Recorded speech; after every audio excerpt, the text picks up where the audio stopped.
When it comes to fashion innovation, it's never a bad idea to inject a little fresh blood into the industry. The world's major capitals are keen to help young designers get ahead, offering assistance in everything from development to distribution. Paris is no different. Since 2012, the French Couture Fédération has singled out young entrepreneurs for special attention through their Designers Apartment initiative. This year, there are 7 of them. A young designer today needs to propose more than just a cloth. He needs to present a product, a concept, an image and a strategy. He needs to be talented in a number of disciplines. For me, designers today are sort of the soldiers of the fashion world. After studying at Paris's École de la Chambre syndicale and working at Hermès, Balmain and Chanel, Marie Marquet created the Mini-Me concept in 2014. Her work is awash with printed fabrics and embraces an impressive color palette. Our production is all done in-house. We do everything here ourselves. It all happens just downstairs. It's because we really want to be in control of everything, and we want to hold on to our savoir-faire. And even when it comes to the people we work with, be it the seamstresses or the suppliers, everything is very Paris-centric. So yeah, it's very much a French savoir-faire. And she's not alone. Hugo Fontaine is 24 years old. He trained as a stylist in New York, but enjoys perfecting his craft here in Paris. He experiments with a sophisticated minimalism at his fashion label Frater. The tailoring's all done in France to guarantee a certain savoir-faire and also to make sure the work's fair for everyone. This total transparency gives a certain authenticity to clothes and therefore, for me, added value. Paying homage to one of the capital's most impressive libraries is Hélène Timsit at Mazarine. In 2015, the designer won first prize at Paris's Création de la Ville competition thanks to her enthusiasm for so-called co-creation. Her clients designed their own collections using her models as a starting point. We have a lot of models that are quite like kimonos, and we've also got a lot of belts that might make you think of martial arts, or colors that look quite Japanese. Wilfried Lantoin's message, meanwhile, is simple. Paris is a city where people come together.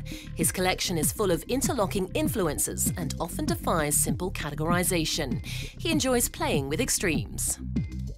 I like to play with very specific and very contradictory codes, specifically femininity juxtaposed with something utilitarian, or minimalism, which is set against something a little more outlandish.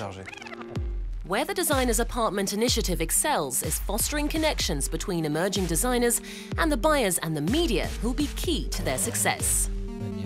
It's a French opportunity, but it also relies heavily on embracing other cultures. The project welcomes foreigners who are living in France, and that enriches the level of creativity, enhancing what we can produce. Nichenière is the name of an Egyptian princess, but it's also the name of Francisco Terra's grandmother. After traveling in Europe and Asia and working for the United Nations, the Brazilian designer established his ready-to-wear label in Paris. My influences can be extremely graphic, because I'm a child of the 90s, so Japanese manga cartoons were, and still are, a part of my day-to-day life. As for the fabric, well, I have a penchant for luxury. That's what people always tell me, especially the salespeople. I think that 80% of the fabrics I use contain silk. Alexander Coy studied fine art in LA and fashion in London. His end-of-year project was selected by Vogue, Dazed and Confused and ID magazines as one of the year's best 5. Beyoncé, Naomi Campbell and Luc Besson have all worked with him, and his work's already been shown at London's V&A Museum. But he's launching his new label in Paris. I like to use a lot of rules and limitations in my work so that I have more focus and I'm forced to explore new things. Everything is done in a new technique, either with a gun which shoots little pieces of plastic into the clothes, or studs, or everything by weaving. The Franco-American designer is clear about one thing: comfort zones are the enemy of creativity. So if an intern or someone working with me has a lot of knowledge of braiding or certain techniques, I tell them, don't either forget everything you know or you have to work on another section, because I want everything to be created in a completely new way and in a way that is not looking back at the past too much. New technology and social media have transformed the way fashion is produced and sold.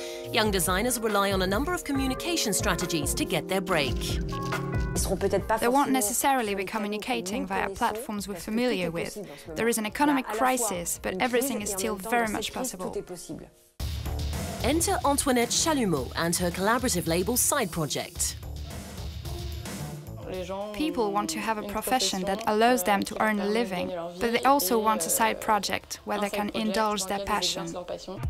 What might be a side project for one artist becomes Chalumeau's full-time job, as she works to help people produce everything from jewellery to clothes. Passion can, it seems, pave the way to expansion.